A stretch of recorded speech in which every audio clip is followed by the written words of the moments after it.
ክቡር ጠቅላይ ሚኒስትር ይሄን እድል ስላገኘን እንደ አንድ የኪነ ጥበብ ባለሙያ የሙያ ወገኖቼንም ወክዬ የተሰማንን ልባዊ ደስታ ወይም የተሰማኝን ልባዊ ደስታ መግለጽ እፈልጋለሁ። ይሄ ታላቅ እድል ነው።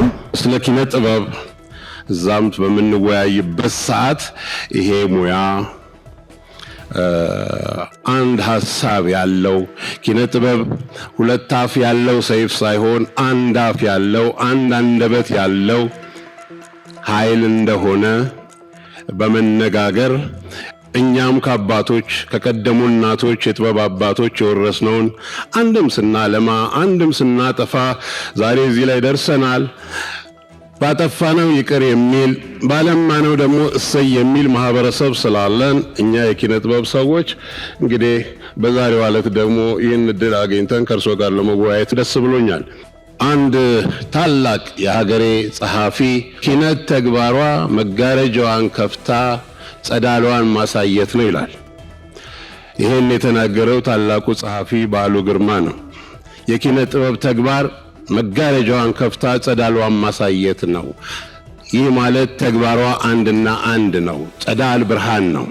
ብርሃን ደግሞ በውስጡ ብዙ ኤሌመንት አለው። በሌላ ገጽ ላይ ይሄ ጸሐፊ ምን ይላል? በዓሉ ግርማ የኪነት ሰዎች መገንባት ሲያቅታቸው ማፍረስ ይጀምራሉ ይላል። እንግዲህ ዛሬ እዚህ የተሰበሰብነው ሰዎች ጥያቄያችንን ይዘን ስንቀርብ ኪነ ጥበብ ሁለት አፍ ያላት ሰይፍ ሳትሆን አንድ አፍ ያላት፣ መገንባት ካልቻለች የአፏን የሚያፈርሰው ከአንድ አፍ ሁለት መራራም ጣፋጭም ሊወጣ ስለማይችል እኛ የኪነ ጥበብ ሰዎች መጋረጃችንን ከፍተን ጸዳሏን የምናሳይበት ዘመን እንዲሆንልን እመኛለሁ። ስለጠሩን ስለጋበዙን እናመሰግናለን። ጥያቄዎቻችንን አቀርባለሁ።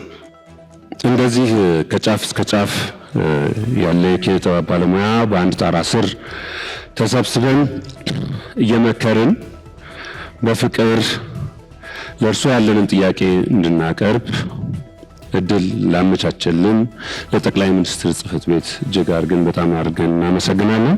እንዲሁም ባለፉት 3 ቀናት ከጠቅላይ ሚኒስትር ጽሕፈት ቤት ጋር በመተባበር የኪነ ጥበብ ሰዎችን ባህሪ ተረድቶ በወግና በማዕረጉ ያስተናገዱንን የባህልን ስፖርት ሚኒስትር በደንብ አድርገን እንድናመሰግን ይፈቀድልን እላለሁ። እኔም አቀርበው ያለፉት 3 ቀናት በተደረጉ ውይይቶች አንድ ላይ አድርገን በመሰነድ ፍሬ ሀሳቦቹን በንባብ አድርገን አዘጋጅተን ሁሉም ሰው ሀሳብ የሆነውን ሀሳብ ነው። መንግስት በተግባሮቹ ሁሉ ስነ ውበታዊ ርቀትን መገለጫው በማድረጉ ለፈጠራዊ ኢንዱስትሪ መፍትሄ የሚገኝበት ጊዜው አሁን ነው እንድንል አስችሎናል። አሁን የፈጠራ ኢንዱስትሪው ዘመኑ የሰጠውን የቴክኖሎጂ አማራጮች ተጠቅሞ ሌት ተቀን የሚተጉ ወጣትና ነባር ባለሙያዎችን የተስፋ ጉዞ እየተመራ ከፍተኛ የውጭ ምንዛሪ የሚያስገኝ ዘርፍ ሆኗል። የማህበረሰቡን አንድነት፣ ክብር፣ የሀገርን ሉዓላዊነት የሚያስጠብቅ በዓለም ደረጃ የሚኖረንን የሶፍት ፓወር በመገንባት የሀገርን ሳይኮሎጂካል ሶቨርኒቲ የሚገነባ የሚያስታጥቅ የኢኮኖሚ የሥራ ፈጠራን እና የባህል መቅረጽን ከፍተኛ ተጽዕኖ የሚያደርግ ኢንዱስትሪ ነው። ነገር ግን ሀገራችን የፈጠራ ሥራ እንቅስቃሴ በመዋቅር ደረጃ በኢንዱስትሪ ስላልተመዘገበ የኢንቨስትመንት ኮድ አልወጣለትም። ይህ ደግሞ ነገሩን በሚገባው ግዝፈት እንዳይተገበር መሰናክል ሆኖብናል ብሎ ቤቱ ያምናል። ስለዚህ የሕግ ማዕቀፍ ማሻሻያ፣ የግብር የሚከፈልበት መንገድ፣ የጉምሩክ ቀረጥ ፈንድ የሚሰባሰብበት መንገድ እንዲዘጋጅ ስንል እንጠይቃለን።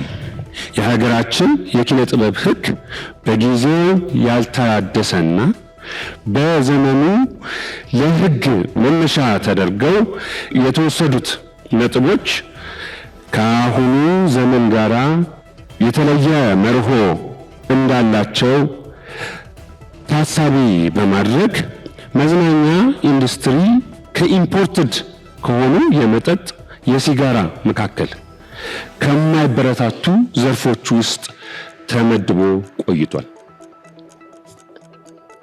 ይህንን ግንዛቤ ውስጥ አስገብቶ ከዘመዶቹ ከቱሪዝም ጋር ተካክሎ የሚበረታቱ የሚል ማዕቀፍ ውስጥ እንዲገባ ስንል እንጠይቃለን።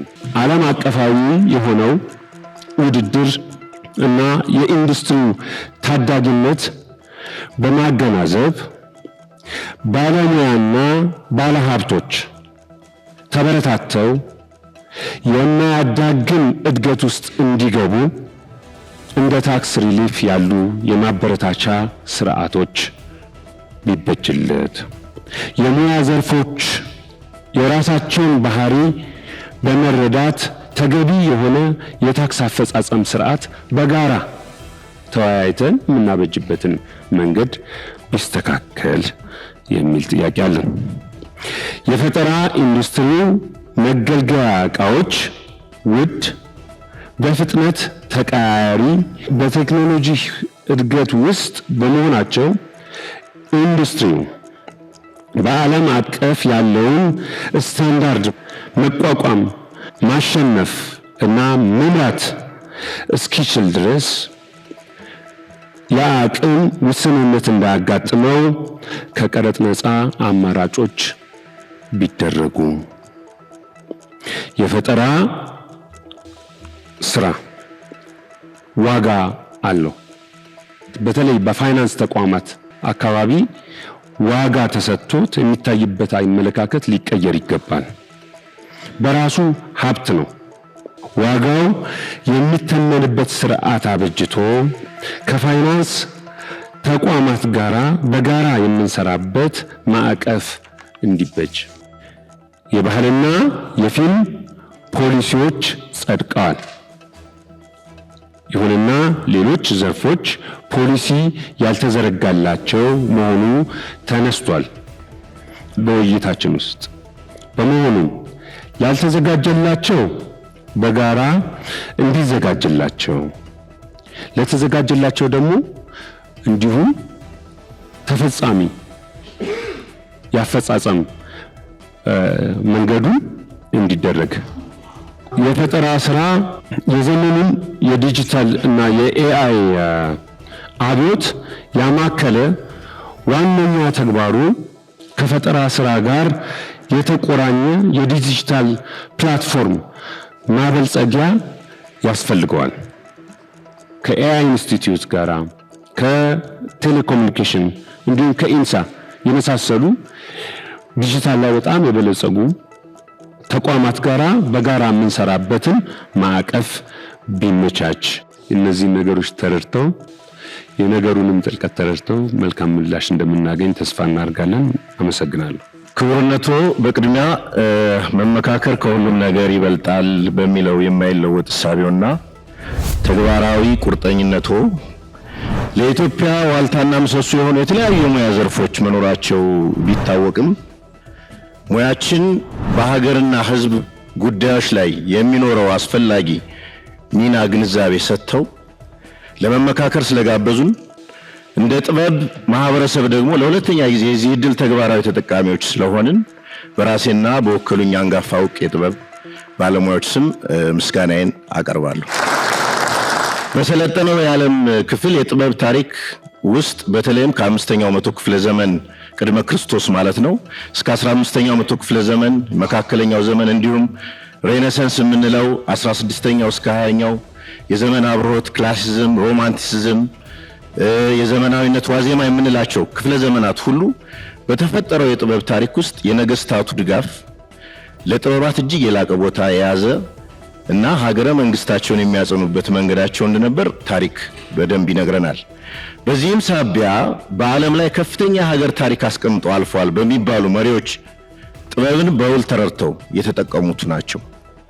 እርሱም የጻፏቸው መደመር፣ የመደመር መንገድ፣ የመደመር ትውልድ የተሰኙ 3 መጽሐፍትን ስንመረምር ጥበብ የተገለጸባቸውን ጉዳዮች ስናስስ ሌሎች ዘርፎችን ሳይቀር ለማስረዳት የሚጠቃቅሷቸውን ምሳሌዎች ስንቃኝ በተለይ የዚህ ውይይት ቅድመ ግብር የነበረው የጉብኝት መርሃ ግብር ላይ ያየናቸው የግንባታ ዲዛይን ስነ ውበታዊ አረዳድ፣ የስነ ጥበባዊ መቅረቢያ ስፍራዎች ልዩ ትኩረት፣ የህዝባዊ ስፍራዎች ለማስፋፋት የተደረገውን ትንግርታዊ የነገ ታሪክ አርማዎችን ስንታዘብ የእርሶንና የመንግስቶን ጥበባዊ እይታ አረዳድና አውድ ብሎም ተምኔቶን ትልሞን ለመገንዘብ አያዳግትም።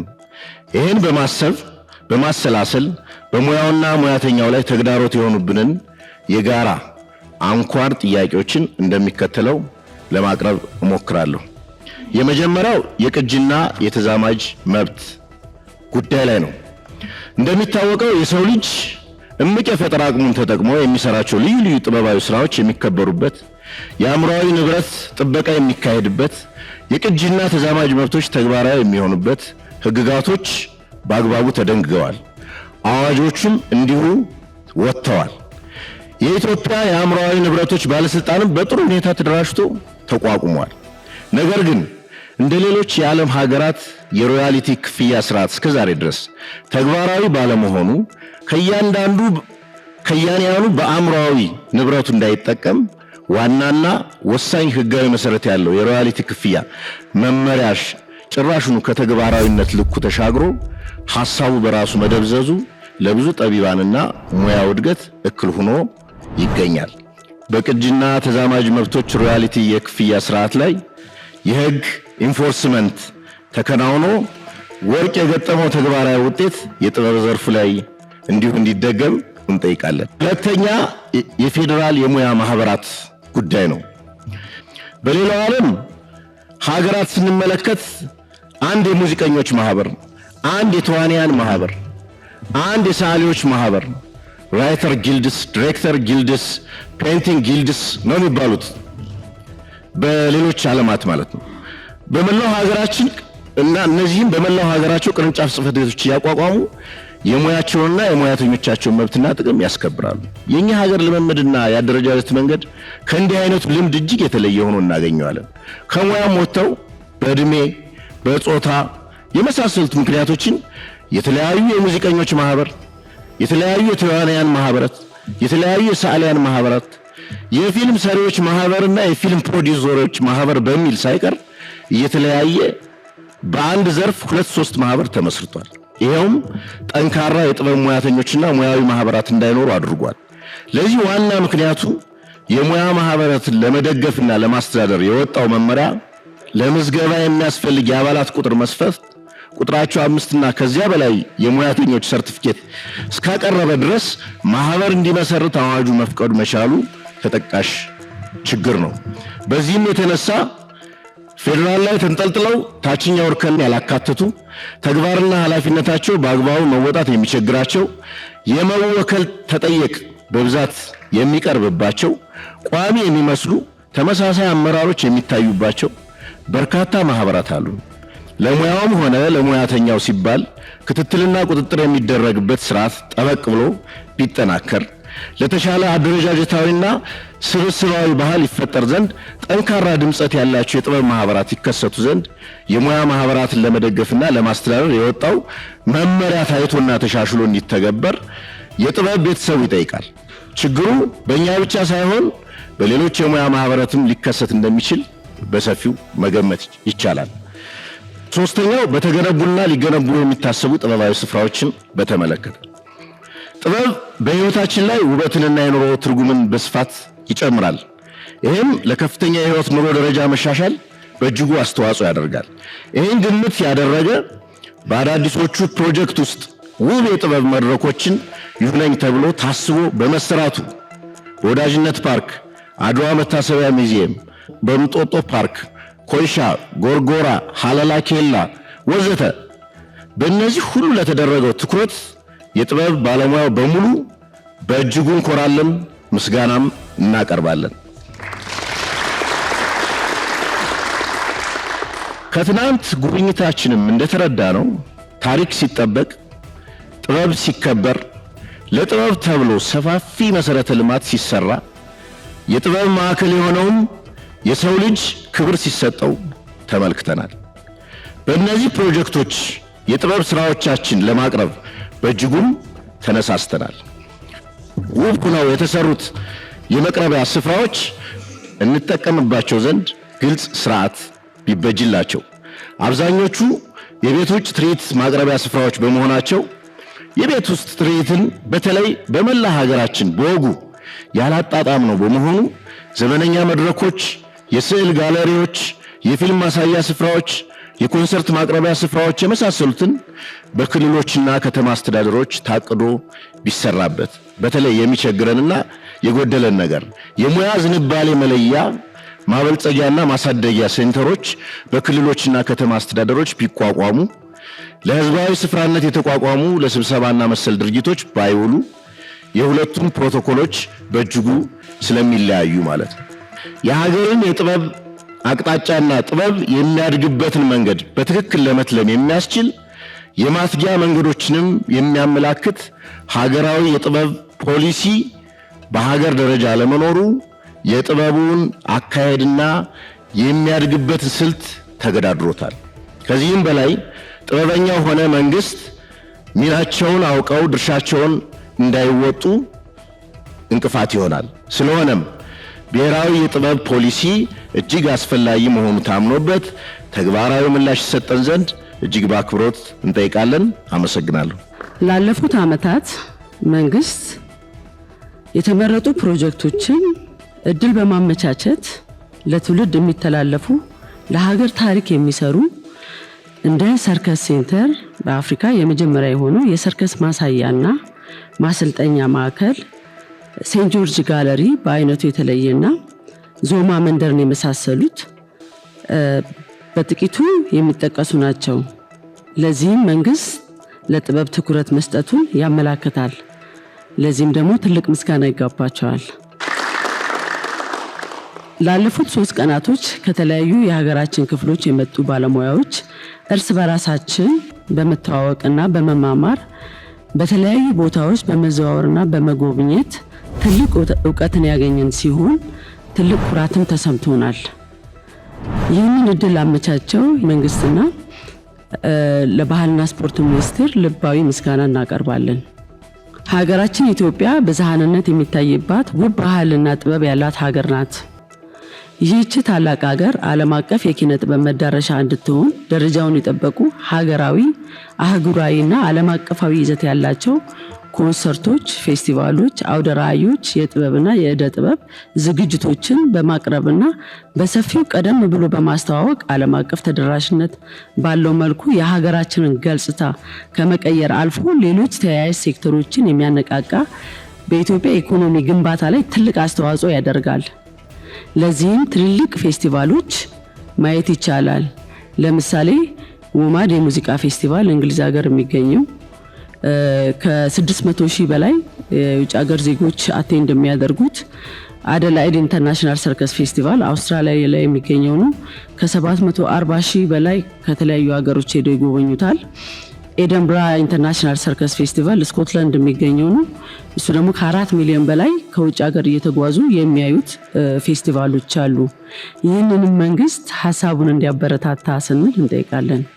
ቴንክ ዩ። ክቡር ጠቅላይ ሚኒስትር በጥበብ ጉዳይ ከባለሙያ ጋር ለመወያየት በመፍቀዶ ከፍተኛ ምስጋና እናቀርባለን። 2 ሀሳቦች ወይም ጥያቄዎች አሉኝ። አንደኛው የክዋኔና እይታ ጥበባት ትምህርት በተመለከተ ነው። በአሁኑ ወቅት ከአንደኛ እስከ 12ኛ ክፍል በመሰጠት ላይ ያለው ፐርፎርሚንግ ቪዥዋል አርትስ የክዋኔ እና የእይታ ጥበባት ትምህርት በወደፊቷ ኢትዮጵያ ጥበብ አድማስና የትውልድ ቀረጻ ላይ የሚያደርገው አስተዋጽኦ እጅግ ከፍተኛ ነው። ኪነ ጥበብን መማር ለኪነ ጥበቡ ብቻ ሳይሆን ሌላውንም ትምህርት ለመማር አእምሮ ከፋች ብሩህ መሰረትን የሚጥል ነው። ሆኖም ግን እነዚህ የጥበብ ዘርፎች የሚያስተምሩ መምህራን በሙያው ላይ የሰለጠኑ ባለመሆናቸው ይህንን ውስንነት ተመልክቶ በሙያው ላይ ብቃት ያላቸውን መምህራን እንዲመድብልን እንጠይቃለን። ሁለተኛው ሀገርን ለመለወጥ የህዝብ አእምሮ መቀረጽ፣ መለወጥ እና ማደግ ይኖርበታል። ይህን ለማድረግ ደግሞ ኪነ ጥበብ የሚጫወተው ሚና እጅግ የላቀ ነው። ኪነ ጥበብ ስንል በውበት የተከሸኑ የፈጠራ ጥበቦች ናቸው። ቲያትርና ፊልም፣ ሙዚቃና ውዝዋዜ፣ ስዕልና ቅርጻቅርጽ፣ ስነ ጽሑፍና ዕደ ጥበባት እንዲሁም ሰርከስና ስነ ህንፃን ያጠቃለለ ፈጣሪ ከፈጠራ ሁለንተናው ፈጣሪ ለሆኑ የሱ ፍጡራን የሰጠው ጸጋ ነው። ይህ ጸጋ ብቻውን ጥበብ መሆን አይችልም። የባለሙያውን የዕለት ዕለት ትጋት፣ የሙያ ስነ ምግባር ከትዕግስት ጋር ሊያዳብረው ይገባል።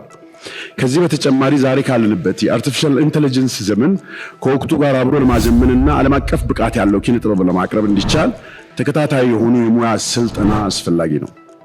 በየደረጃ ያሉ የጥበብ አቀንቃኝ ጀማሪ ህፃናት፣ ወጣቶች፣ አማተርና ፕሮፌሽናል ባለሙያዎች የአጫጭር ጊዜ የልዕቀት ስልጠና ወርክሾፕ ቢሰጥ ሙያውንና ባለሙያውን ወደ ላቀ ደረጃ ያሸጋግረዋል። ይህንን ለማድረግ ደግሞ የማሰልጠኛ ተቋም እጅግ አስፈላጊ በመሆኑ ይህንን መንግስት ያሟላልን ዘንድ በትህትና እንጠይቃለን። አመሰግናለሁ። እኔ በግሌ እርሶን በዚህ ወቅት ያውም በዚህ ሰዓት ምንም ባልሎት ምንም ባልጠይቆት እንዲሁ በዚህ አስቸጋሪ ሁኔታ ያውም በአጭር ጊዜ ላከናወኑት ተግባር ላሳዩን ብርሃንና ለሰጡን ተስፋ ብቻ አመስግኞት ለመጪውም እግዚአብሔር ጉልበት እንዲሆነው መልካም ምኞቴን በመግለጽ ሐሳቤን ብቋጭ ደስ ባለኝ። ነገር ግን ልፋቶን ድካሞንና ስራውን ሙሉ ያደርጋሉ ብለን ካሰብናት ውይይት አንድ ሁለት ሐሳቦችን አጠር አድርጌ አቀርባለሁ። የመጀመሪያው ሐሳብ መጤ ባህልን ስለመከላከል ይላል። የሀገራችን ወጣቶች ወይም ትውልዱ ሙሉ በሙሉ በሚባል ደረጃ በባህር ማዶ ዜማዎች፣ ሙዚቃና የሙዚቃ መሳሪያዎች ልባቸው ሸፍቷል። የሀገር ውስጥ ሙዚቃና የሙዚቃ መሳሪያ ስልተ ምቶችን ችላ ብለዋል። እንደውም ከነፈጠራቸው የተረሱ ያሉ የባህል ጨዋታዎችና የሙዚቃ ስልቶች እንዲሁም የሙዚቃ መሳሪያዎች ጥቂት የሚባሉ አይደሉም። ለምሳሌ እኔ የመጣሁበት አካባቢ ላይ እጅግ ተወዳጅና መሳጭ ጨዋታዎች አሉ። በሰርግ በለቅሶና በእርቅ ወቅት የሚዘወተሩ ዜማዎች።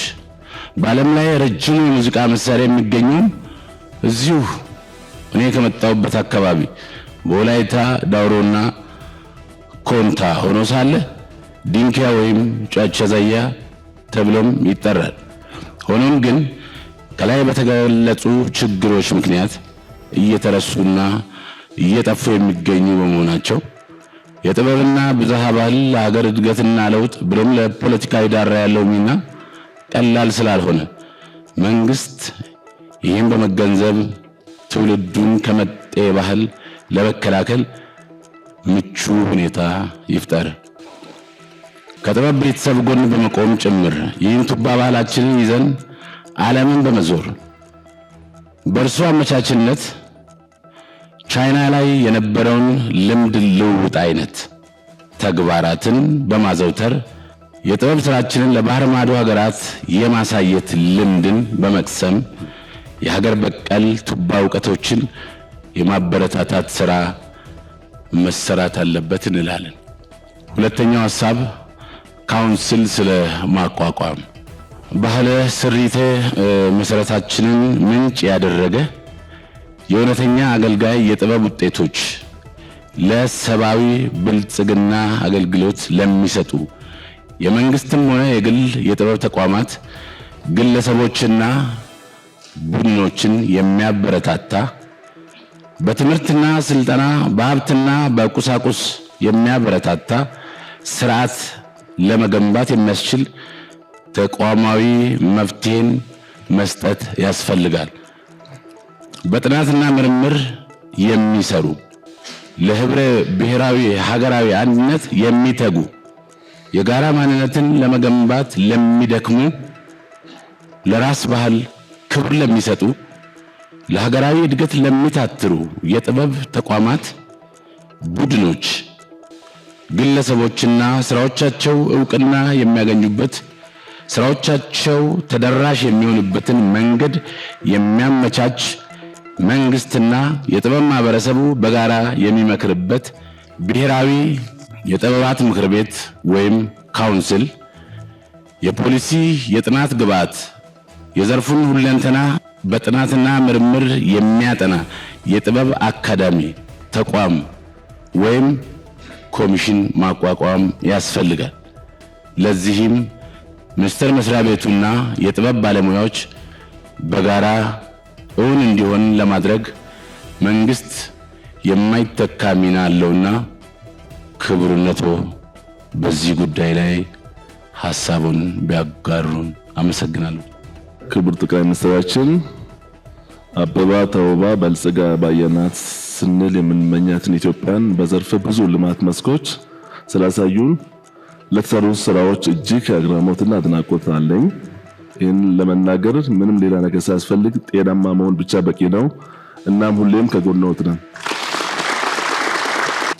ለዘመናት የከረምንበት ትርክት እንዳላግባባንና አሁን እየታዩ ያሉ ችግሮች ሁሉ እንደፈጠረብን የለውጡ መንግስት በሚገባ አስገንዝቦናል። የተበላሸውን ትርክት በምናብ ከቀረጹ ማህበራዊ ጉዳዮች አንዱ ጥበብ ነው። ወደ ተስተካከለውና ሁላችንም ወደሚያካትተው ትርክትም የሚወስደን ራሱ ጥበብ ነው። ስለሆነም በዛሬውና በነገው መካከል አስተሳሳሪ መግባቢያ መንገዶችን ለመትለም የመስተሳሰሪያ ውሎችን ለመፈለግ ለማግኘትም ብሎም ለመፍጠር ብሔራዊ ክብርን ለማስጠበቅ የሚሰሩ የጥበብ ስራዎችን የገበያ ስራ ባለመሆናቸው የፋይናንስና የግብዓት ችግሮች ያጋጥማቸዋል። እንዲህ ያሉ ከፍ ያሉ ዋጋ የሚሰጣቸውን ሀገራዊ የጥበብ ስራዎችን የሚያተጋ በፋይናንስ የሚደግፍ ዕውቅና የሚሰጥና ተደራሽ የሚያደርግ አሰራር የምትፈጥርበት መንገድ ቢመቻች እላለሁ። አመሰግናለሁ። እርስዎ በጣም ብዙ ስራ ሰርተዋል። በ7 ዓመት ውስጥ ከ70 ዓመት በላይ የሚበልጥ የልማት ስራ ተሰርቷል። ይሄ የሚካድ አይደለም፣ እኛም አይተናል። ከሁሉ ነገር ግን በግሌም በጣም አፕሪሼት የማደርገው ኢትዮጵያ በ50 ዓመት ውስጥ ሊኖራት ስለሚችል ህልም የኢትዮጵያ ህልም ብለው እስታብሊሽ ያደረጉት ነገር በጣም በጣም የሚደነቅና ለትውልድም የሚቀመጥ ነው። አሜሪካ ድሪም እንዳላት፣ ራሻ ድሪም እንዳላት፣ ቻይና ድሪም እንዳላት ኢትዮጵያም የራሷ ድሪም እንዲኖራት ላደረጉት ነገር በእውነት ትውልድ ይክፈሉት ነው የምለው። በተለይ ባለፉት 50ና 60 ዓመታት ውስጥ ለውጥ እንቅጣችን ለብዙ ነገር መፈራረስና መውደቅ አንዱና መሰረታዊ ነገር ድሪም ህልም ማጣታችን ነው። ከዛም አልፎ የአድዋ የመሰለ ህልማችንን ለዓለም ያሳየን የ3000 ዘመን ህልም ያለን ሰዎች ከውጭ ሀገር ነበር ህልም እንደ ሸቀጥ የምናስመጣው። ህልም በተፈጥሮ ተወራራሽና ዓለም አቀፋዊ መልክ ቢኖረውም ጥንቃቄ የሚፈልጉ ነገሮች አሉት። አንደኛው ህልም አይነቶች አሉት። ስጋዊ ህልም አለ፣ ቁሳዊ ህልም ማለት ነው። ሌላው ቅዱስ ህልም አለ። ልማትን ለሰው ልጆች ልዕልና ከፍተኛ ቦታ የሚያደርግ ህልም አለ። ያ መልካም ህልም በእርግብ ይመስሉታል። ሌላዎቹ ደግሞ ሰይጣናዊ ህልም አለ። እኔ ከሌለው ሌላው መኖር የለበትም፣ የዛሬን ብቻ እኔ ልብላ የሚል። ስለዚህ እነኚህ 3 ነገሮች ውጫዊም ውስጣዊም ግፊት አላቸው። ኢንተርናልም ኤክስተርናልም ፋክተር አላቸው። ፑሽ ኤንድ ፑል ፋክተርስ። ልክ ማዕድ እንደምንጋራ ሁሉ ህልምን የምንጋራበት። አሁን እዚህ ሀገር አንዱ ችግር ህልምን የመጋራት ችግር ስለሆነ ኪነ ጥበብ ይህንን ትልቅ ቦታ ስታ ህልምን በማጋራት ህልም በአንዱ ባህሪው ሼር መደራረግ ስለሆነ ይህንን በማድረግ ረገድ ኪነ ጥበቡ ትልቅ ሚና ይጫወታል። ከእርሶም ጎን ሆነን ኢትዮጵያ የገዘፈ ህልሟን ከልጅነት ጀምሮ የሚሰሩ ብዙ ስራዎችን ቴለር እየተደረገ ሊሰሩ የሚችሉ ብዙ ስራዎችንም አብረን በጋራ ለመስራት እንችላለን የሚል ነው። ኢትዮጵያ ምን ትመስል ነበር የሚለውን ህልሞቻችን ምን ይመስሉ ነበረ፣ ወዴትኛው ያዘነበላል የሚለውን በጥቂቱ ለማየት ብንፈልግ አሁን በደርግ ጊዜ አብዛኛው የእርስ በርስ ጸብ ነግሶ ስለነበረ ለ17 ዓመት አባረ በለው ቁረጠው ፍለጠው አይነት ነገሮች ይበዙ ነበር ማጆሪቲው። በኢህአዴግ ጊዜ ደግሞ አብዛኛው የስደት ነገር ይበዛቸዋል። መቼ ነው የምትመጪው? ኢትዮጵያ መቼ ነው ትንሣኤሽ የሚታየው? እንገናኛለን፣ ተስፋ አልቆርጥም፣ ጥላኝ ሄደች የሚሉ ነገሮች አሉ። ይሄ የሚያሳየው ህዝቡ ውስጥ ያለውን ዴስፐሬሽን፣ ሰዎች ህልማቸውን ፍለጋ ውጪ የሚሄዱበት ባህር የሚበላቸው እነኚህ ነገሮች አሉ እና አሁን ከለውጡ በኋላ ያለው ነገር ምን ይመስላል? ከለውጡ በኋላ ምን ብናደርግ ደግሞ የበለጠ ያው ታሪክ ሲሰራ ሳይታወቅ ነው እንግዲህ እኛም የታሪኩ አካል ሆነን በእርሶ ፊት ቆመናልና ምን እናድርግ ሲባል አሁን እኔ የሚታየኝ ልማቶቹንም ሁሉ ነገር ስመለከት የሚታየኝ ተስፋ ነው። ተስፋ አለ። ህልም ካለ ምን ጊዜም ተስፋ አለ። የአንድ የኪነ ጥበብ ስራ ደግሞ ዋና ግቡ ይህንን ህልም በሰዎች ውስጥ ይህን ተስፋ መዝራት ነው። በዚህም ረገድ ከጎኑ ነን። አሁን መንግስት አሰባሳቢ ትርክት ለመፍጠር እንደ አንድ ትልቅ ዘውግ ይዞ እየሰራ ይገኛል ነው። በትርክታችን ምክንያት ስለሆነ እየተባላ ነው ያለ ነው። ስለዚህ በዚህ ሚና ውስጥ የኛም የኪነ ጥበብ ድርሻ በጣም የጎላና በእውነት ትልቅ ሚና የሚጫወት ይሆናል ብዬ አስባለሁ። ለዚህም ደግሞ ይሄው 53,000 ሰው ነው የሰማሁት በውይይታችን ላይ ብዙ የኪነ ጥበብ ስራዎች ከታች ጀምሮ ሲወያዩ የመጣ ጉዳይ ስለሆነ ይሄ ጅምሩ ይታያል።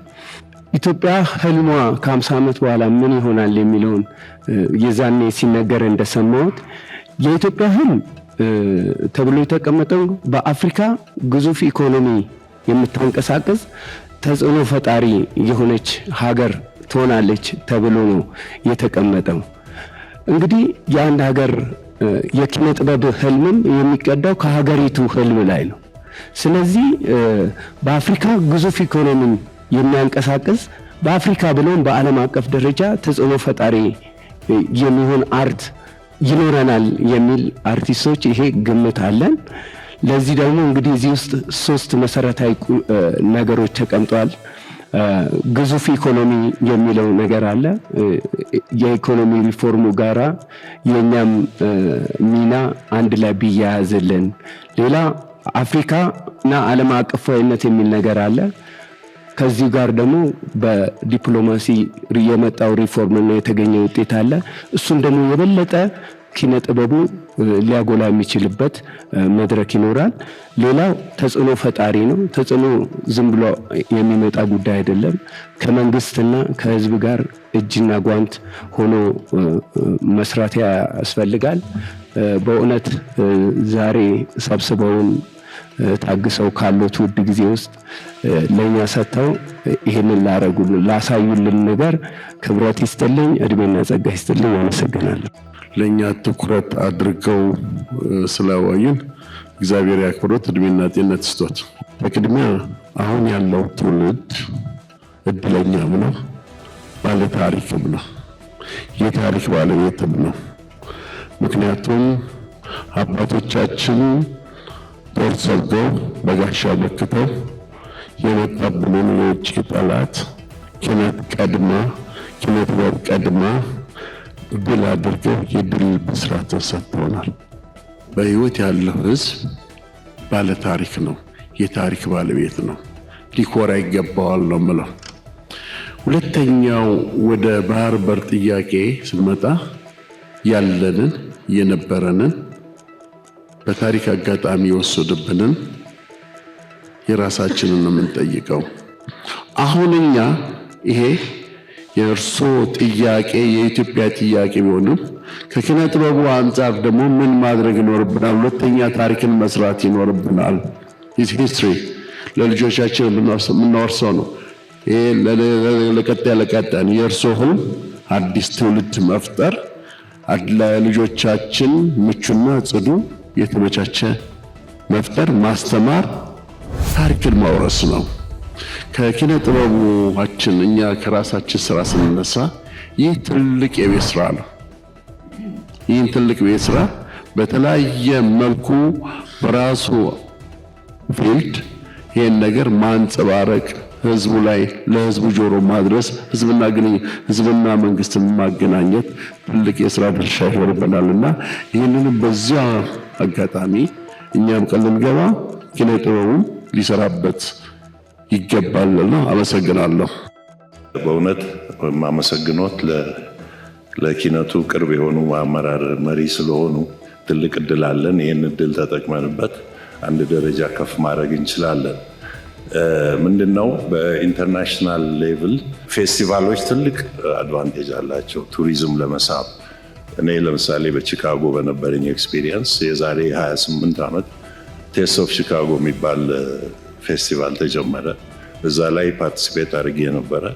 ዛሬ እስከ 400 ሚሊዮን ያስገባል በ4 ቀን ውስጥ ያ ፌስቲቫል። ከ20 ምናምን ዓመት በኋላ ከመላው አሜሪካ ነው የሚመጣው ሰው ለ4 ቀን እና ጃሜይካም እንደዚሁ ኤክስፒሪየንስ ነበረኝ ከቦብ ማርሌ ፋሚሊ ጋር በመስራት እዛም ቱሪዝሙ ከመቶዎች ሚሊዮኖች ውስጥ ወደ ቢሊዮኖች እንዲገባ ያደርገው ይሄው የሬጌ ሙዚቃ ባለው ፌስቲቫሎች ነው። 3-4 ፌስቲቫሎች አሉ አመት ውስጥ እና እኛም ሀገር አይ ቲንክ ብዙ ኮኔክሽን አለን። በጃዝም ታሪካችን የተያያዘ ነው፣ ብሉዝም፣ በሬጌ ደግሞ የበለጠ ዓለም ዙሪያ ያለው ግንኙነት ኢትዮጵያን የማይገልጽ የሬጌ አልበም የለም። ይህን ግን እኛ ከሀገር ደረጃ አልተጠቀምንበትም። ይህን ለማድረግ ፌስቲቫሎቹ በሚዘጋጁበት ጊዜ የመንግስት ድጋፍ የግድ ይፈልጋል። ትልቅ ኤክስፔንዲቸር ነው። ብር ማውጣት ለማለት ሳይሆን ያን ድጋፍ ካላገኘ ባለሀብቱ ብቻ ሊዘልቅ አይችልም። ይሄ ነገር ቱሪዝሙንም ከፍ ያደርገዋል በትልቁ እና ይሄ ነገር ቢታሰብበት ጥሩ ነው። ፌስቲቫሎቹ ሁሉን ነገር ሊጠቀልሉ ይችላሉ። ሙዚቃ፣ አርት፣ የባህሉን ሁሉንም ነገር አንድ ላይ ተደርጎ ሊዘጋጅ ይችላል። ያለንበትም ፖዚሽን አየራችን ጥሩ ነው። ሙሉ አመቱን ለማዘጋጀት ይቻላል። ሴንተር ኦፍ ዘ ወርልድ ነው ያለነው። ከዓለም ዙሪያ ሊመጡልን ይችላሉ። ይህን ለመግለጽ ብዬ ነው። አመሰግናለሁ። በመጀመሪያ ይህንን እድል ስለሰጡን ክቡር ጠቅላይ ሚኒስትራችን በተከበረው ህዝባችን ስም የተሰማኝን ታላቅ ደስታ ለመግለጽ እወዳለሁኝ። በሀገር ደረጃ ያለው የበጀት ምደባ ለኪነ ጥበብና ለስነ ጥበብ ምርቶች የተለየ የማትጊያ ስርዓት ያለው አይደለም። በተጨማሪም በመንግስት ተቋማት ስር ተቀጣሪ ሆነው የመንግስትን ፖሊሲና ስትራቴጂዎችን በኪነ ጥበብ በስነ ስዕል መግለጽ ተቀዳሚ ተግባራቸው ሆኖ ሳለ ከደሞዛቸው እንደ ደሞዛቸው መጠን የሥራ ግብር ፍሬና የጡረታ አበል በፐርሰንት የሚቆረጥ መሆኑ ይታወቃል። ይህ በእንዲህ እንዳለ በተጨማሪም ከድርሰት ከዝግጅትና ከተዋንያን 30% በተጨማሪ እሴት ታክስ ይቆረጣል። ይሁንና የሮያሊቲ ታክስ የሚባል የፈጠራ ስራን ብቻ የሚመለከት 5% አለ። ይህ ግን በብዙ ቦታ ተግባራዊ ሲሆን አይታይም። እንደዚህ ያለውን ታክሴሽን ባለሙያውንም ሙያውንም በእጅጉ የሚጎዳ በመሆኑ ለተገቢው የመንግስት አካል ማሳሰቢያ የሚሰጥበት ሁኔታዎች ቢያመቻቹልን ካደራ ጭምር አደራ እላለሁ።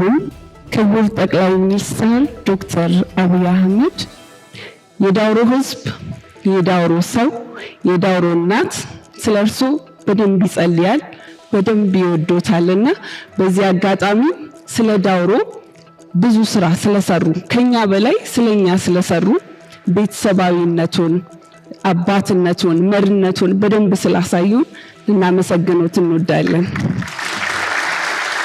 ከዚህ በማስቀጠል እኔም እንደ ጥበብ ቤተሰብ የትሬኒንግ ሴንተሮች የሉንም። ወይ የቲያትር ቤቶች ኖረውን ወይ የሰርከስ ቦታዎች ኖረውን የተመቻቸ ነገር ቢኖር እኛም ሀገራችንን ማስጠራት እንፈልጋለን። ስለዚህ ትኩረት ቢሰጡን በተለያዩ ዘርፎች በተሰጠው ትኩረት ልክ የተጀመሩ ነገሮች እንዳሉ በጥበቡም ዘርፍ ትኩረት ሰጥተውን ቢያዩን ቢያዳምጡን። እርሶ ለጥበብ በጣም የቀረቡ መሪ ኖት። በክፍለ ሀገሮች ላይ በክልል ከተሞች ላይ እነዛ ነገሮች ቢሰሩ። የተከበሩ ክቡር ጠቅላይ ሚኒስትር ከፍተኛ ምስጋና ያቀርባለሁ። እንደገና ታዳሚዎች ደግሞ አብረን ከስንት ጊዜ በመገናኘታችን እጅግ በጣም ደስ ነው ያለኝ። የመጣሁት አማራ ክልል ባህር ዳር ከተማ ነው የመጣሁት። የጥበብ ስራ ባለሙያ ነኝ።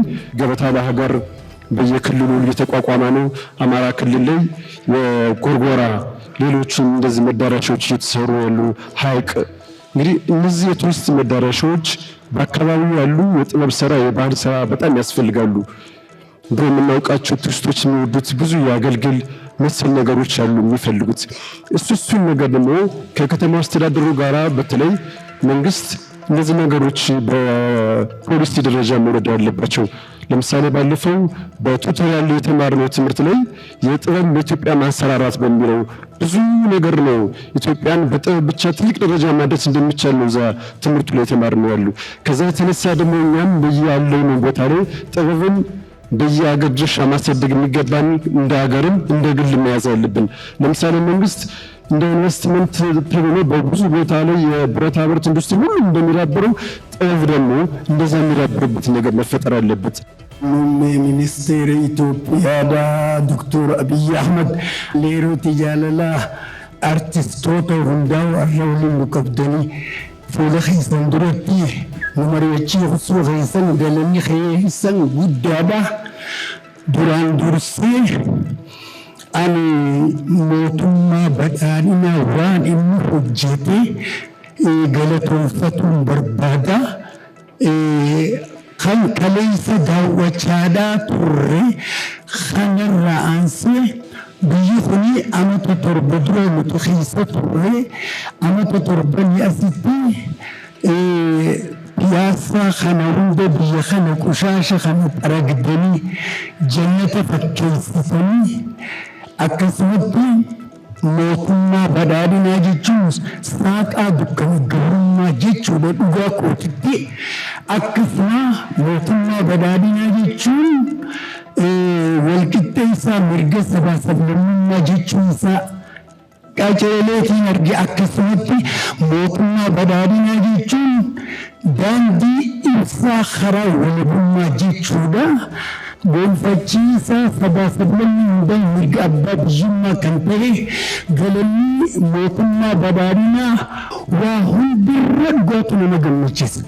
Jiruu bilisummaa qananiisaa mirga abbaa biyyummaa gonfachiisa maalayyaa Itoophiyaadhaa Afrikaa gidduu tanaa'u dhugaa rabbi dubbachuuf miyaaf kabajamuu manni ministeera Itoophiyaatu tarkaanfachiisa jennee itti amannee ammaas ijaanis agarree nuti amata torban kana muddii hidhannee dhugattuu akka gaariidhatti mootummaa keenya kana wajjin hojjennee jirraasi ammaasii nuti biyya kana tarkaanfachiisuudhaaf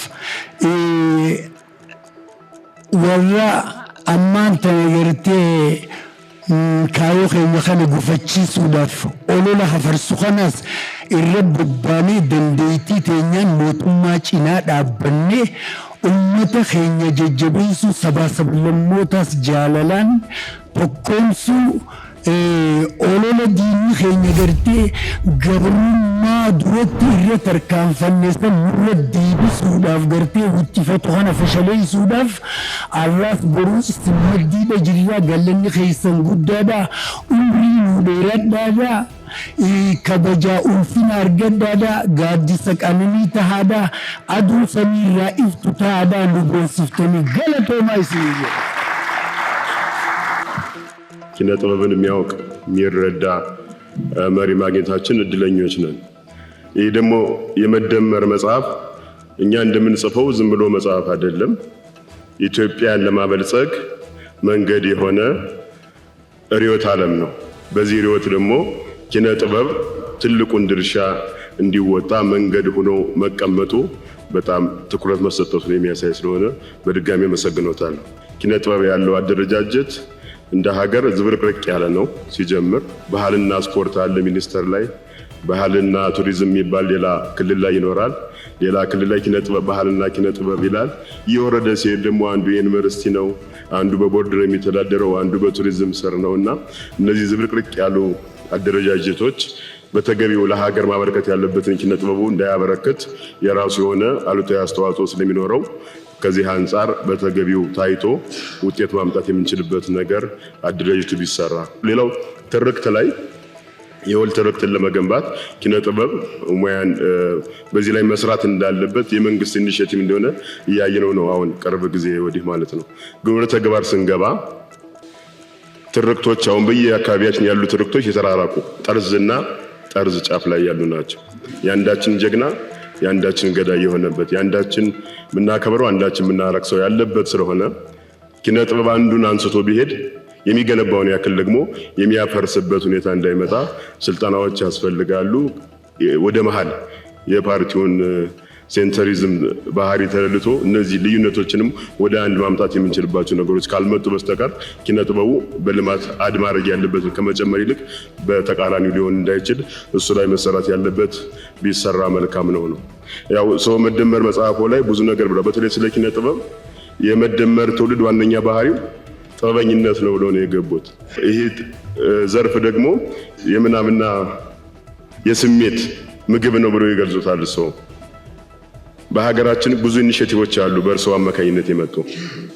ለምሳሌ ለሆዳችን የሚሆን የሌማት ትሩፋት አለ፣ የበጋ ስንዴ አለ። ግን ለዚህ የስሜትና የምናብ ምግብ ለሆነው ጥበብ ኢኒሼቲቮች የሉምና በሰው አማካኝነት የጥበብ ልማት ኢኒሼቲቭ በቅርቡ ይመጣ የተሻለ ስራ እንሰራለን ለማለት ነው። አመሰግናለሁ። ስለተገናኘን በጣም ደስ ብሎኛል። የተነሱ ሀሳቦችም በሚዛን ሲታዩ ፋይዳ ያላቸው ናቸው። ለእኛም ግብአት የሚሆኑ አሉ። አንዳንዶቻችሁን በዚሁ አጋጣሚ ደግሞ ስላየኋችሁም ደስ ብሎኛል። በዓለም ታሪክ ውስጥ ስናይ ስልጣኔን ያመጡ ብልጽግናን ያረጋገጡ በእኛም ታሪክ እንደተገለጸው ቅድም ከኪነ ጥበብ ከአርት የወጣ ስራ ይሰሩ አይደሉም። ስልጣኔና አርት እጅ ለእጅ ተያይዘው ስራ የሚሰሩት። የትም ዓለም ሰለጠነ ከተባለ ቀድሞ ይመጣው አርት ነው። አርት የኢማጂኔሽን ፓወር ስላሉ፣ አርት ተፈጥሮን የማድነቅ የማንበብ አቅም ስላሉ፣ አርት ያየውን ነገር በተለያየ መንገድ የመግለጥ አቅም ስላሉ፣ በጽሁፍም በሙዚቃም በስዕልም የትም ዓለም ከዚያ መንገድ ውጭ ስልጣኔ ኢኖቬሽን የሚባል ነገር ከአርት ውጭ አልመጣም። ለምሳሌ ዳቪንቺ ኢማጂን ያደረጋቸው ነገሮች ያኔ ባይሳሉ አውሮፕላን እኮ የለም። አውሮፕላን በሆነ ጊዜ ስዕል ነው የነበረው፣ ሌላ ጊዜ ከትውልድ በኋላ ሪያላይዝ ተደርጓል። በሆነ ጊዜ አርት ነው፣ በሆነ ጊዜ ደግሞ ኢኖቬሽን ነው። እና አርት ማደግ ለሚፈልግ ለየትኛውም ሀገር እኛን ጨምሮ በጣም ወሳኝ ነው። አርት ወሳኝ የሚሆነው አርቲስቶች የአርትን ካባ አክብረው መያዝ የሚችሉ ከሆነ። ባደጉ ሀገራት ሶስት አካላት ይቀናጁና ቅድም ሲገለጥ እንደነበረው አይነት ቁም ነገር ይሰራሉ። አንደኛው ኪነ ጥበቡ ነው፣ ሁለተኛው ኢንዱስትሪው ነው፣ ሶስተኛው መንግስት ነው። ኪነ ጥበቡ ሐሳብ ያፈልቃል፣ አኗኗር፣ አመጋገብ፣ አለባበስ በርካታ ጉዳዮችን በተለያየ መንገድ ይገልጣል። ኢንዱስትሪው ደግሞ ይከተላል፣ ያመርታል። ያመርትና መልሶ ደግሞ አርት ያ የተመረተው ጉዳይ እንዲሸጥ፣ ሰዎች እንዲጠቀሙበት፣ እንዲገለገሉበት ያደርጋል።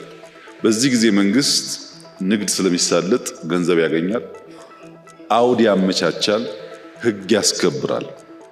እነዚህ ሶስት ፓርትነርስ ተስማምተው በሰሩባቸው ሀገራት ቅድም እንደገለጻችሁት አይነት ቁም ነገር ተሰርቷል። አንዳንዴ አርት ብቻውን፣ አንዳንዴ መንግስት ብቻውን፣ አንዳንዴ ኢንዱስትሪ ብቻውን ከሆነ ሙሉ አይሆንም። ባደጉና ባላደጉ ሀገራት መካከል ያለው መሰረታዊ ልዩነት ያደጉ ሀገራት አርቱ፣ ኢንዱስትሪውና መንግስት ተናበው በገንዘብም በስትራቴጂም በአሰራር ስርዓትም ለሀገራቸው ጥቅም ይቆማሉ። ያላደግን ሀገራት ደግሞ ሳይከፈለን ትብብር ሳንጠየቅ የነሱን ገበያ በማፋፋም እንደክማለን። ለምሳሌ ኢትዮጵያ ውስጥ በጣም በርካታ ኢንፍሉዌንሰር የሚባሉ ሰዎች አሉ። የነሱን ኮንቴንት ብትመለከቱ ታዩታላችሁ። በቃ የኛ ሰው ሲፈጥረው ለሰው ማድነቅ፣ የሰውን አለልክ ማጉላት የራሱ ደግሞ ሲሆን የኛ ባህሪ ነው።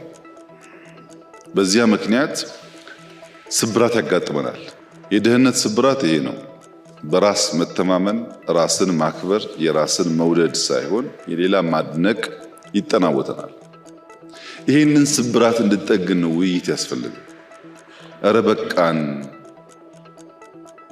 ስለ ሰው ብዙ ማድነቅና መናገር ይብቃን። ከሰው መማር ያስፈልጋል።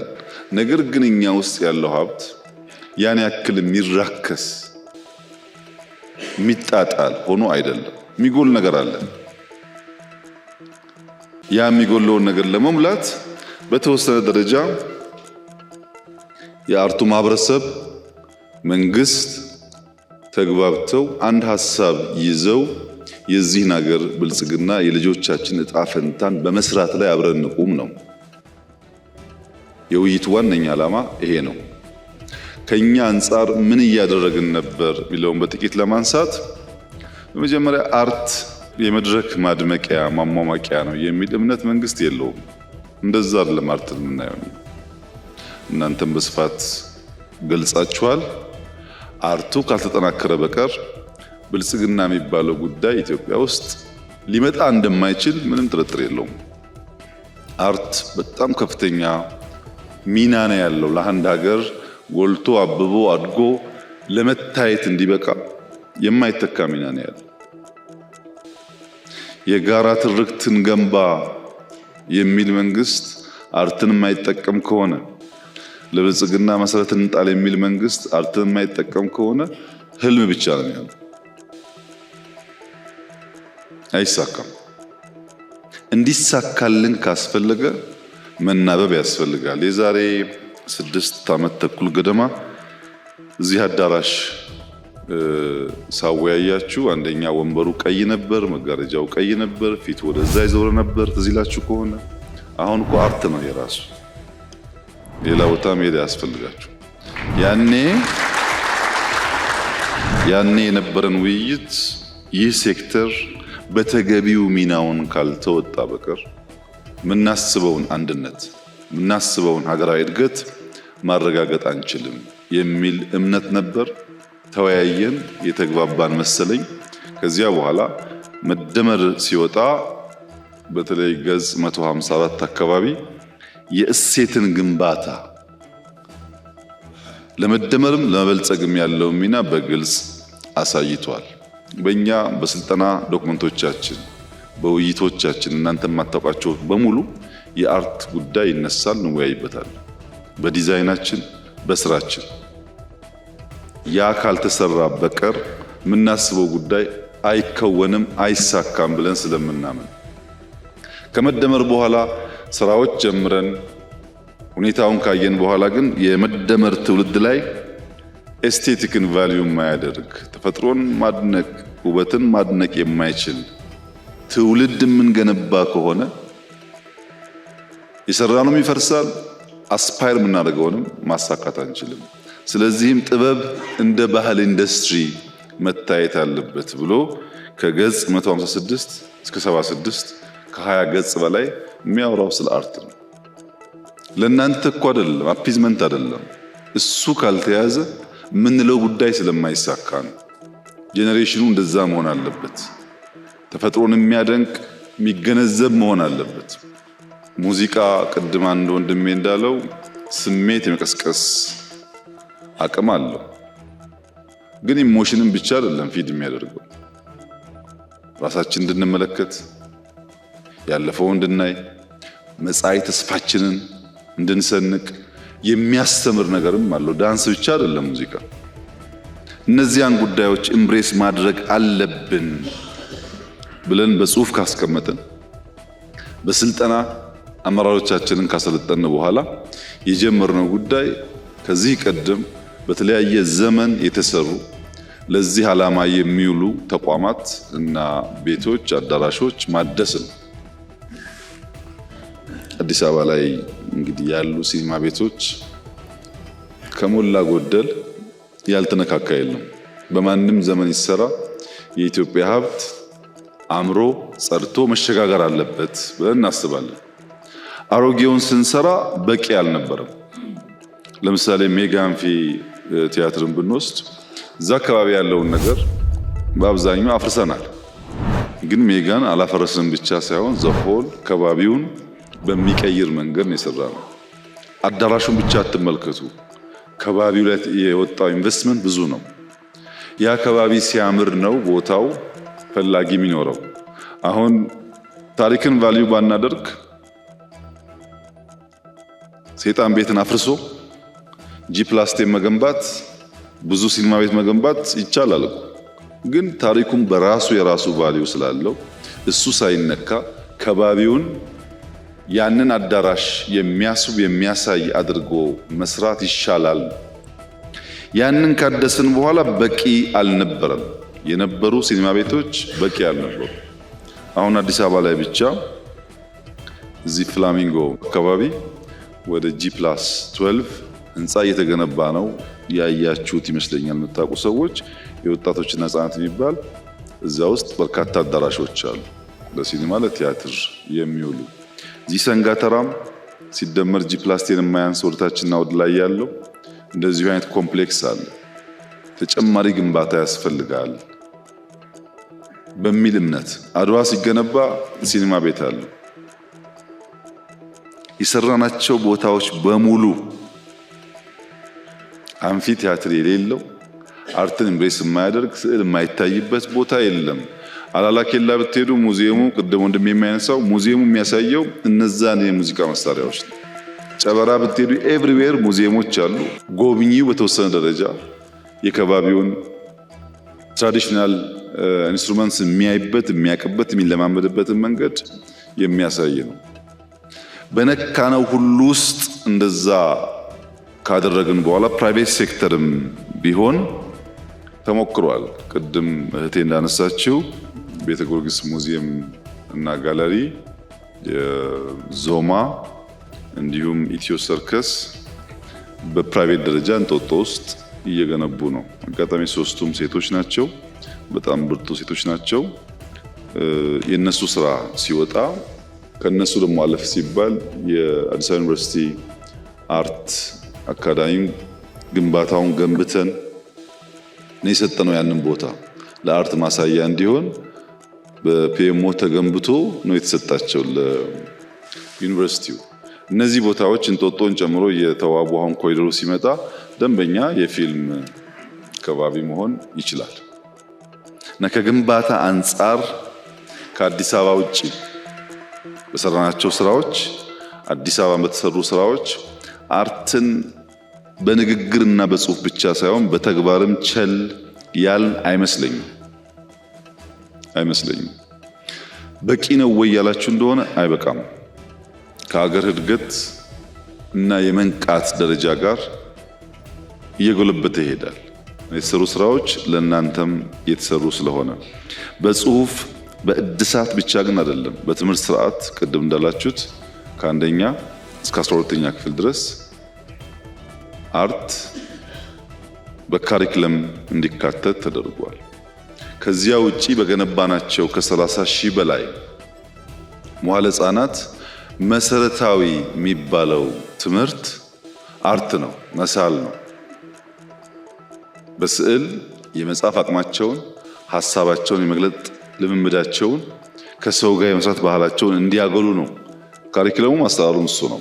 የሚቀር ማቴሪያል እንደተባለው የመምህራን ብቃት ጉዳይ ይነሳ ይችላል። ግን ፋውንዴሽናል የሚሰራው ስራ ልጆች ከመነሻው ከታች ጀምረው አርትን ተገንዝበው ወደው እንዲያድጉ ለማድረግ ነው። በትምህርት ቤት እስከ ሃይ ስኩል ባለው ብቻ ግን አይደለም። በ10 ዩኒቨርሲቲዎች አርት ይሰጣል። መምህራን እዛ ውስጥ ነው የሚፈጠሩት። ከዚህ ቀደም በነበረው ሁኔታ እንደምታውቀው በአንድ ጊዜ ሁሉም ጋር ካሪክለም ስለሚሰራ በዚያ ልክ መምህር ማግኘት አይቻልም፣ ጊዜ ይፈልጋል። አሁን ግን 10 ዩኒቨርሲቲዎች ያስተምራሉ። ከዛ ያወጡ ሰዎች ደግሞ ያን አቅም እየገነቡ ይሄዳሉ። አዲስ አበባ ዩኒቨርሲቲ በዶክትሬት ደረጃ ጀምሯል። ይህ የዛ ኮንቲኒቲ ነው። የዛ ከታች ጀምሮ የመጣው ሰው እንዳይገደብ በአርት አድጋለው ካለ ገደብ እንዳይኖርበት ለማድረግ ነው። ወደፊትም አቅም በፈቀደ መጠን ያ ጉዳይ እየተስፋፋ ይሄዳል። ስልጠና የተባለውም ከትናንትና ወዲያ የመጀመሪያው ዙር ተመርቀዋል። ከውጭ ሙያተኞች አምጥተን በአርቲፊሻል ኢንተለጀንስ እንዴት ፊልም ሊሰራ እንደሚችል ሰልጥነው አንዳንዶቹን ሳምፕሎችን የማይቻቸዋለሁ ትናንት ተመርቀዋል። ሁለተኛ፣ ሶስተኛ፣ አራተኛ ዙር ስልጠናዎች አሉ። የሚመቻችሁ የተሳተፉበት እንዴት ኤአይን ተጠቅማችሁ ፊልም መስራት እንደምትችሉ። ብዙ ጊዜ የኢሜጅ ችግር ስላለ ለምሳሌ ስለ ንግስት ሳባ የሚሰራ ሰው ንግስት ሳባ አሁን የለችም፣ ወደኋላ ተመልሶ ያን ነገር መፍጠር የሚችልበትን መንገድ ያግዛል እና ስልጠና የተሰጠ ነው። ከውጭ አምጥተን እያሰለጠን ያለ ነው። ሁላችሁ ጋር ያልደረሰ ሊሆን ይችላል። በኢትዮጵያ ታሪክ ለመጀመሪያ ጊዜ የመንግስት ተቋማት ፊልም ስራዎቻቸውን ለማሳየት የሞከሩት አሁን ነው። ድሮ መከላከያ ታንክ ፍለጋ፣ ሄሊኮፕተር ፍለጋ ጥቂት ዘመድ ያላችሁና ሰው የምታውቁ ሰዎች የ5 ደቂቃ ሲን ወስዳችሁ ሊሆን ይችላል።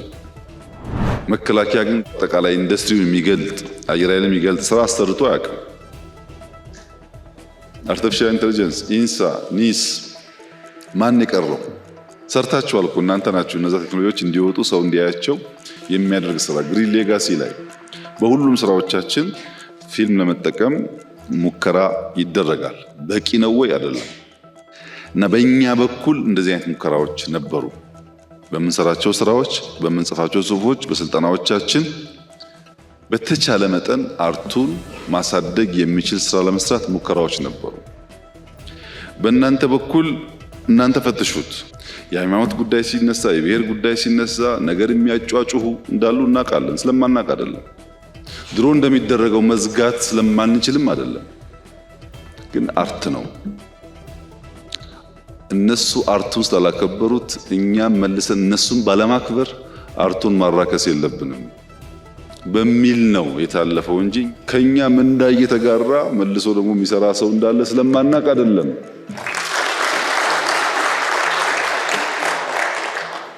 እና አርት ብሶት ብቻ ሳይሆን ቁጭት የሆነ ነገር ነበረ። ግን ብሶቱን ብናወራ አርት አይሆንም። አሁን የሚያስፈልገን ቁጭት ነው። ለምንድን ነው ኢትዮጵያ ለማኝ የሆነችው? ለምንድን ነው ይሄ ሁሉ አርቲስት እያለ ይሄ ሁሉ ባህል ቱባ ባህል እያለ እኛ ከሌሎች ሀገራት ያነስ ነው የሚል ቁጭት ከተፈጠረብን እንቀይረዋለን። ችግር ብቻ ለምዶብን የምንናገረው ችግር ብቻ ከሆነ ሰው ተስፋን ኬት ያመጣል? አንዳንዶቻችሁ ዘመናችሁን በሙሉ በጣም በሚያሳዝን መንገድ ያገለገላችሁ የደከማችሁ፣ አሁን በመጨረሻ በጡረታ ዘመናችሁ ምናልባት ማረፊያ የሌላችሁ ልትሆኑ ትችላላችሁ። አሉ ረጅም ዓመት ያገለገሉ ሰዎች አሉ። ብዙ ከልክ ያለፉ ጉዳዮች ደግሞ አሉ። እሱን ሚስተር ኤክስ አላደረግከው ይሆናል የማህበረሰቡ አባል እስካደረገው ድረስ ግን የአርቱ ፋሚሊ መባሉ አይቀርም ማለት ነው። ማየት ወደ ውስጥ ማየት የሚገቡን ጉዳዮች አሉ። የኢትዮጵያ ፖለቲካ በጣም ሴንሲቲቭ ነው። እሱን ተውት። ማህበራዊ ጉዳይ ግን እኮ አለ። በማህበራዊ ጉዳይ አብዛኛው የፖለቲካ ልዩነት ያላቸው ግሩፖች ብሔርም ይሁን ሌላ ግሩፕ በማህበራዊ ጉዳይ የተሳሰረ ነው። ዘር ለምሳሌ በፖለቲካ ስታዩትና በማህበራዊ አንድ አይደለም።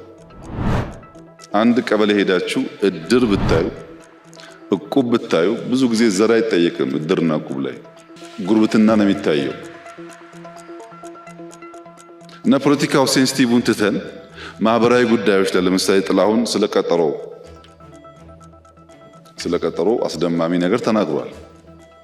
የሚዘነጋ ነገር አይደለም። አሊ ቢራ ስለ ትምህርት የሚደንቅ ነገር ተናግሯል። መቼም አሊ የለም ጥላሁን የለም፣ እነዚህ ጉዳዮች ግን ይኖራሉ።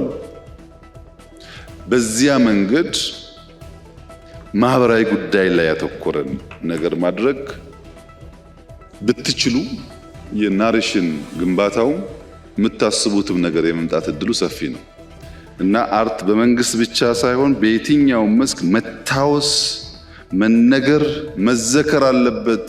ለናንተም ለኔም አይደለም ለልጆቻችን ስለሚያስፈልግ በእናንተ በኩል እነዚህን ብታዩ ኢንዱስትሪው ደግሞ መክፈል እንዳላችሁት ባንክም ሊሆን ይችላል፣ ባለሀብትም ሊሆን ይችላል።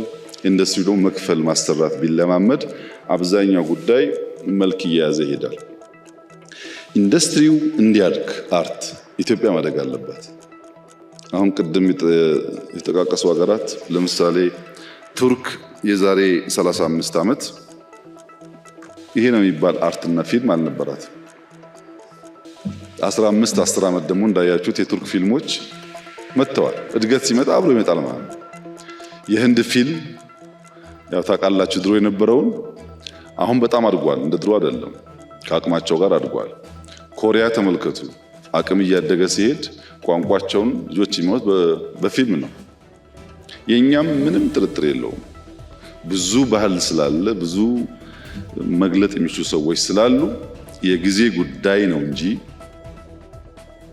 የኢትዮጵያ አርት አድጎ እንደተባለው በአፍሪካም በዓለም ላይም የሚታይ ነገር መፍጠሩ አይቀርም። ለዛ ነው በቅርቡ የባህልና ስፖርት ወደ ውጭ ሀገር እንደ ህዝብ ለህዝብ ያለ ነገር ሊያዘጋጁ ሙከራ እያደረጉ ያሉት። ያኔ እንደሰሩት ህዝብ ለህዝብ እንደሄዱት ጊዜ ሰዎች አሁንም ወጣቶች በዚያ መንገድ የሁሉም አካባቢ ባህል፣ ቋንቋ በአርት መግለጥ የሚችሉበት መንገድ መፈጠሩ ጥሩ ነው። ድጋፉ ይቀጥላል እና እንደዚህ ያለ ጥሩ ስራ እንዲሰራ ድጋፍ ይደረጋል በመንግስት። የሚደረግበት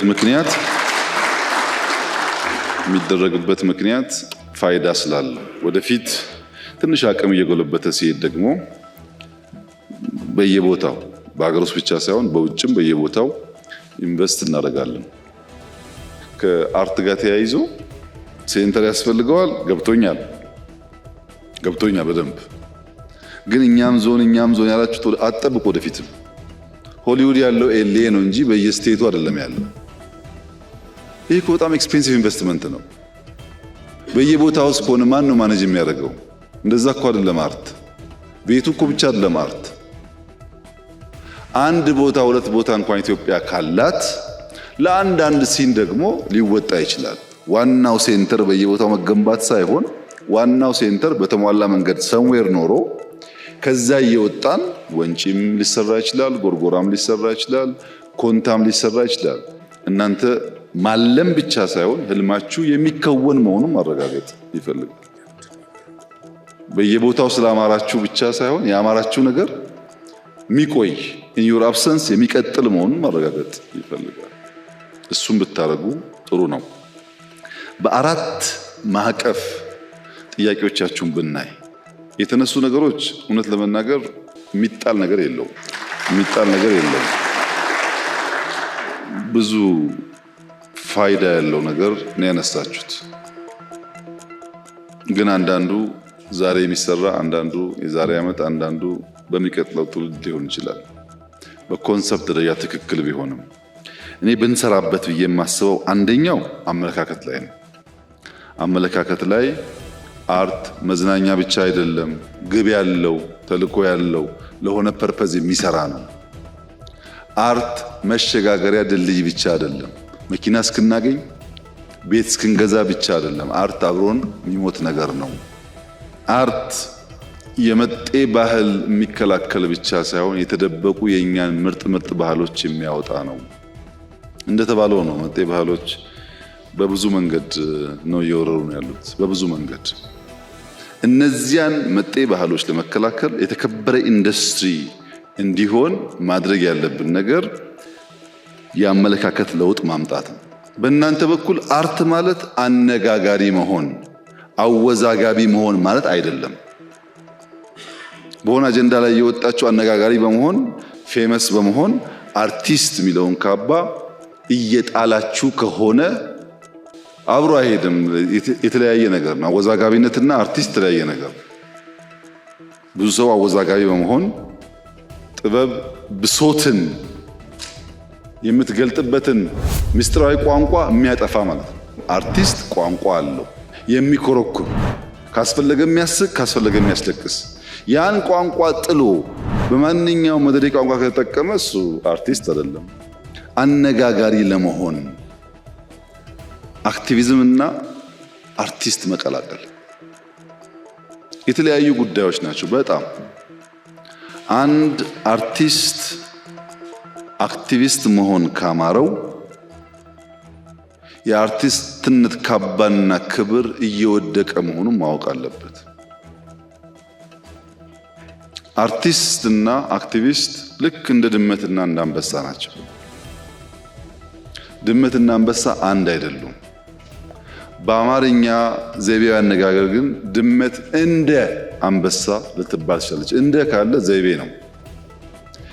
እንደ አንበሳ መሆን የአማራት ድመት ግን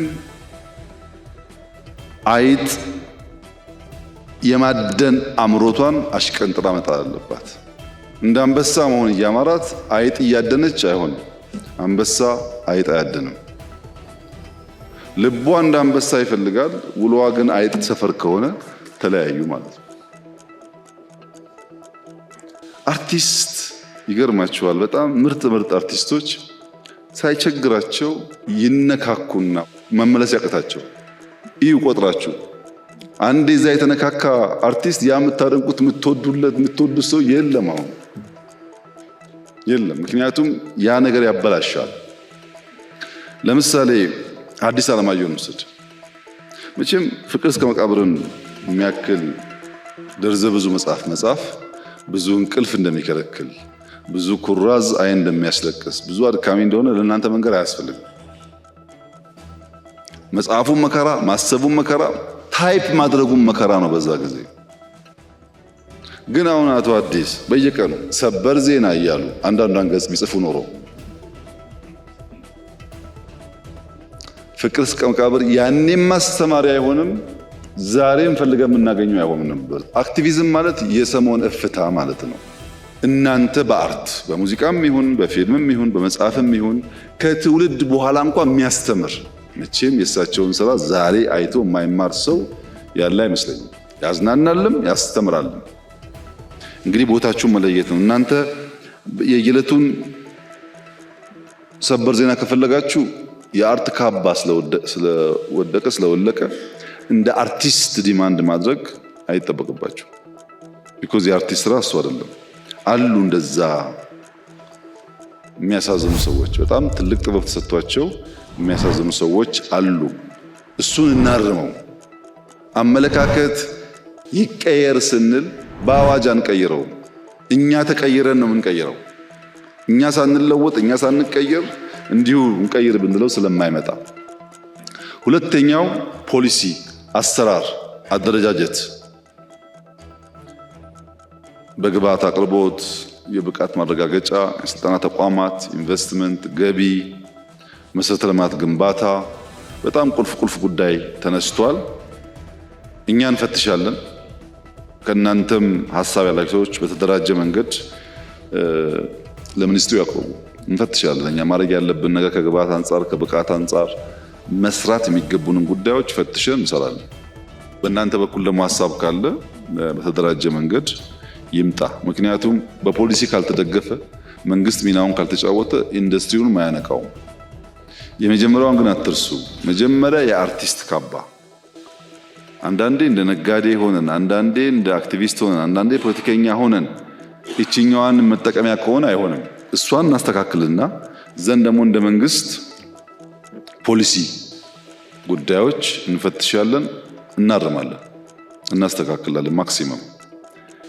ሶስተኛው በጋራ መንግስትም እናንተም ብትሰሩበት ብንሰራበት የሚሻል የሚመስለኝ ለአንዱ ወገን ጥቅም ሳይሆን ለሀገር ግንባታ፣ ለሙያው እድገት፣ ለኢንዱስትሪው የሚፈለግበትን ነገር ለማምጣት እንዲችል በጋራ ልንሰራ የሚገባቸው ስራዎች ትውልድ የሚገነባ መሆኑን፣ ኢንክሉሲቭ መሆኑን፣ ሁሉም አካባቢ የራሱ ባህል፣ የራሱ ቋንቋ፣ የራሱ ፍላጎት ስላለው ያን የሚያሟላ መሆኑን፣ የጋራ ትርክት የሚገነባ መሆኑን። ሁለት ነገር እዚች ጋር ባነሳ ደስ ይለኛል እናንተም በሚመለከት። አንደኛው ግብዣ ሁሉ ግብዣ አይደለም። ግብዣው ከአርት ሙያችሁ፣ ከማንነታችሁ፣ ከስብዕናችሁ የሚያጎል መሆን የለበትም። በአንድ ወቅት አንድ ባልና ሚስት ነበሩ። እንደው ለመኖር የሚሞክሩ ብዙ ጊዜ እሱም ቀና ደፋ የሚለው ቤቱን ለመሙላት ነው፣ እሷም እንዲሁ። ቲቪ ያላቸው፣ ሶፋ አላቸው፣ ይሞክራሉ፣ ፍቅርም አላቸው። እና አንድ ቀን ደብዳቤ ደረሳቸው። ሀገር ፍቅር ቲያትር አንድ ቆንጆ ፊልም ስላለ ሁለታችሁ ተጋብዛችኋል፣ ማነው የጋበዘን እንዳትሉ፣ ጋባዥ ወዳጃችሁን ልክ አይታችሁ ስትመለሱ ታውቁታላችሁ ብሎ ደብዳቤና መግቢያ ቲኬት ይልክላቸዋል። እና ባልና ሚስቶቹ ተያይዘው እሑድ ቀን ወደ ግብዣው ቦታ ሄዳሉ። ቲያትር አይተው ተደንቀው፣ እሷም ውዴ ተሸውደናል፣ እስካሁን አልፎ አልፎ ማየት አለብን፣ በጣም ያነቃቃል፣ ኢንስፓየር ያደርጋል እና እስካሁን ተሸውደናል፣ ይሄ ወዳጃችን መመስገን አለበት እያሉ ስለ ቲያትሩም እያደነቁ ቤት ሲደርሱ በራቸው ተከፍቷል። ማን ከፈተው ብሎ ሲገቡ አንድም ዕቃ ቤት ውስጥ የለም እና ብጣሽ ወረቀት አገኙ። አሁን ጋባዣችሁን አውቃችሁታል የሚል እና የጋበዘን ሁሉ ለቲያትር ላይሆን ይችላል ማለት ነው። በአርቱ አጠቃላይ ያለው ችግር ደግሞ በትክክል አድቨርሰሪን አለማወቅ ነው። አራተኛው እናንተ ብቻ ብትሰሩት፣ የጋራውን ጠቅሻለሁ ቅድም። አሁን ደግሞ እናንተ ብቻ፣ አንደኛ ማህበሩን መሰብሰብ። ብዙ ትልቅ ሰዎች ደግሞ አላችሁ እና ሰብሰብ አድርጉት። አይሰራም። እዚህም እዚህ ማቋቁሞ አምጡልን ዋጋ የለውም። ሰብሰብ አድርጉት። ሰብሰብ ካላችሁ ጉልበት ይኖራችኋል። ሰብሰብ ካላችሁ ለማገዝ ይመቻል። እናንተ በተንተን ካረጋችሁት ያስቸግራል። በእኛ በኩል መመሪያና አዋጁን እንፈትሻለን። እናንተም ግን አሉ እኮ ትልቅ ሰዎች፣ በቃ አክብራችሁ አንድ አድርጉን በሏቸው። ሰብሰብ ብትሉ አሁን ብቻ አይደለም ወደፊትም ያግዛችኋል። እሷን ብትሰሩ በእኛ በኩል ያለውን ብናደርግ ጥያቄዎቻችሁን ለመመለስ ያስችላል። ሁለተኛ በተሰሩ ቦታዎች ፊልም ስሩባቸው፣ ክሊፕ ስሩባቸው፣ ሙዚቃ ኮንሰርት ስሩባቸው፣ ተጠቀሙባቸውና እያየን የጎደለውን እኛ እንሞላለን። ለጊዜያዊ ነገር ትንሽ ማመዛዘን መቻል አለበት ማህበረሰቡ። ቶሎ ፍታ ጥሩ አይደለም። ብዙ ጊዜ ይታያል እሱ። ብዙ ሰዎች አሉ የሚስባቸው። ብዙ አትሳቡ። ከኢትዮጵያ የምታስፈልገው ኢትዮጵያውያን ሁሉ ወዳጆቻቸው ናቸው። ከዛ ውጭ ያለው ናሬሽን ብዙ ኢምፖርታንት አይደለም። ከግጭት ከግል ጥቅም ሰብሰብ ማለት ጥሩ ነው። በእኔ እምነት ኢትዮጵያ ተስፋ አላት። ምን ጥርጥር የለውም። ኢትዮጵያ ትበለጽጋለች። ይሄን የምልበት ምክንያት ግምት፣ ፉከራ አይደለም። በጣም አቅሟ አላት። ኢትዮጵያ የምትበለጽገው ግን ጠንካራ ፊልም የሰራችሁ፣ ቲያትር የሰራችሁ ሰዎች የአንድ ሰዓት ፊልም፣ የአንድ ሰዓት ቲያትር ለማሳየት ስንት ሌሊት እንቅልፍ እንዳጣችሁ፣ እንደሰረዛችሁ፣ እንደደለዛችሁ አስታውሱ። ዝም ብሎ የሚያምር ነገር አይፈጠርም። መከራ አብሮት አለ። ያንን መከራ ለመቀበል ዝግጁ ከሆነን፣ ያንን ችግር ለመቀበል ዝግጁ ከሆነን ምንም ጥርጥር የለውም ይቀየራል። እኔ ብልጽግናን አይተው ከሚቋደሱት ከሚኖሩበት ሰዎች መካከል ላልሆን ይችላል።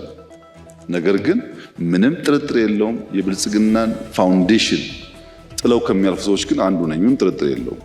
ኢትዮጵያ በ2100 በዓለም 7ኛዋ ኢኮኖሚ ትሆናለች። በዓለም በ2040 በ2050 ብዙዎቻችሁ ስላላችሁ ታዩታላችሁ። ያኔ ሲመጣ ወደንም ጠላንም አርት ያስፈልጋል። ምክንያቱም ገንዘቡ አለ፣ አዳራሹ አለ፣ ፌስቲቫል ያስፈልጋል፣ ከተለያየ ሀገር እየጋበዙ ማሳየት ያስፈልጋል። የግድ ነው። ሰርከሱም ሁሉም እኛ ወደ ብልጽግናው እየመጣን ነው። ያኔ ስንፈልጋችሁ ከሚዛን እንዳትጎሉ እናንተም ዝግጅት ያስፈልጋችኋል።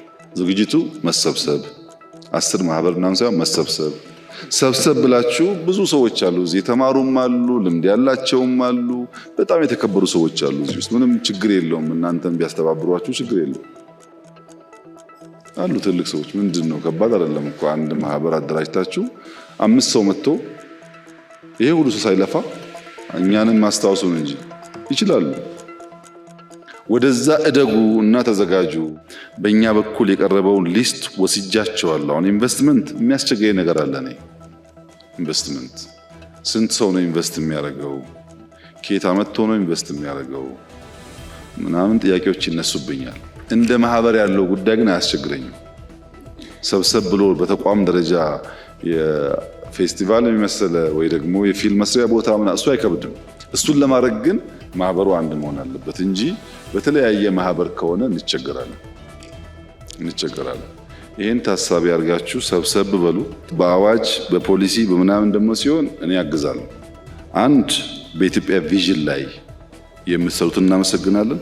2 በችግር ጊዜ የኔ ጥቅምና የኔ ክብር ከኢትዮጵያ አልፍም ብላችሁ የተሳተፋችሁ ሰዎች ሁል ጊዜም ቢሆን ስንበለጽግም የእናንተ ስም በወርቅ አሻራ የተጻፈ ይሆናል።